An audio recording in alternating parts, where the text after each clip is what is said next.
Gushimiye cyane wo ukurikirana ibiganiro bya Peter Nzaba. Niba warakoze subscription uri umuntu ukomeye cyane.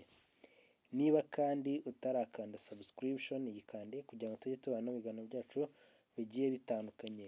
Wibuke kandi gukanda no kukazogera kugira ngo ujye uwa mbere mu kubona ibiganiro tuzahita twashyizeho.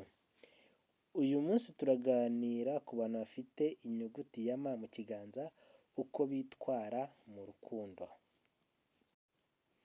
Abantu bafite inyuguti ya M mu kiganza mu bijyanye n'urukundo bakunze kugaragaza imiterere idasanzwe kandi ikomeye. Dore uko babarwaho cyangwa uko bitwara mu rukundo hakurikijwe ibisobanuro bivugwa mu myizerere ya palmistry, isesengura ry'imiterere y'ikiganza. Icya mbere, baba ari abantu b'ukuri kandi bizerwa. Ntibajya babeshya uwo bakunda. Iyo bari mu rukundo baba bahari ku buryo bwuzuye. Baba bashaka gukundana byimbitse atari kwiyerurutsa. Bakunda umuntu babanje kumwumva mu mutima no mu bitekerezo. Urukundo si urwo ku mubiri gusa. Icya kabiri, bagira ubushishozi mu guhitamo uwo bakunda. Bafata igihe kinini babanza kugenzura niba uwo bakunda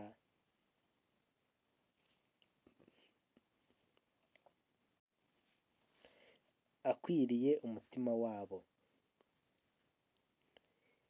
Ntibihutira kwinjira mu rukundo, ariko iyo bamaze kwemeza ko ari wowe bagukunda bidasubirwaho. Icya gatatu, bakunda byimazeyo kandi bafatanya. Bashyira umutima wabo wose mu mubano. Urukundo rwabo ruba rufite umurongo, intego n'icyerekezo. Bafata umukunzi wabo nk'umufatanyabikorwa w'igihe kirekire. Ntibakunda ibintu by'akanya gato. Icya kane,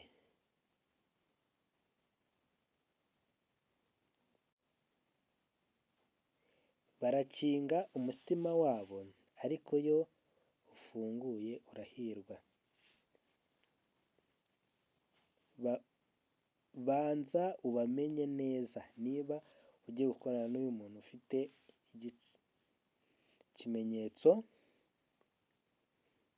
cya M mu kiganza, kuko hari igihe bihishira amarangamutima cyangwa bahisha amarangamutima bitewe no kugira umutima woroshye ariko ukomerera imbere. Iyo babonye ko ubaha agaciro baguha urukundo rurambuye kandi rufite umutekano.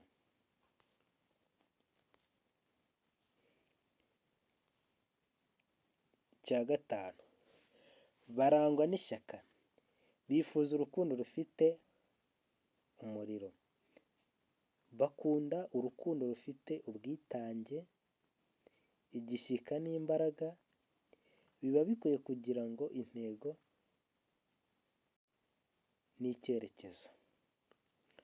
Nubwo bashobora kuba batuje, mu rukundo bashobora kuba ab'inyuma batuje, ariko imbere bahiye. Ubwo urumva ibyumviro byabo ntabwo bapfa kubigaragaza direct. Biba biri mu mutima wabo. Niba yagukunze ntabwo uri wa muntu uzahita uhita ubikwereka ako kanya, azagenda abishora gake gake. Icya gatandatu, ntibihanganira kubeshywa cyangwa gucibwa inyuma. Uko babereye inyangamugayo ni nako batihanganira amakosa akomeye, cyane cyane kubeshywa cyangwa kubura ubwizerane. Iyo batakaje icyizere baragenda burundu kandi ntibagaruka. Abantu iyo bamaze kumenya ko uri kubabeshya cyangwa umwanya wabapfushije ubusa, bagenda ubutagaruka. Inama k'uwo bakundana. Niba ukundana n'uyu muntu, umva iyi nama umenye uko umwitwaraho. Ngira ngo umaze kumva ibintu byose bashoboye mu rukundo, uko bitwara mu rukundo. Icya mbere, uba umuntu uharanira ukuri, wubaha amarangamutima yabo. Icya kabiri, fata urukundo nk'urwa twembi. Ni ugufata urukundo nk'aho ari wowe nawe. Ifata urukundo rwanyu nk'aho ari urw'umuntu umwe. Kandi ugafata urukundo nk'aho rutari urwo kwinezeza gusa, ahubwo ari urwo gutanga ubuzima. Ukitanga wese, ukigaragazamo wese uko uri, apana kuvuga ngo uri kwihisha ku muntu, kumwihishaho. Tegereza igihe cye. Iyo yemeye kugukunda, wizeye umuntu uhamye cyane. Niba ukundana n'uyu muntu ufite ikimenyetso cya M mu kiganza, uri umunyamahirwe, ariko nanone ukagirwa inama yo gukurikiza ibyo bintu byose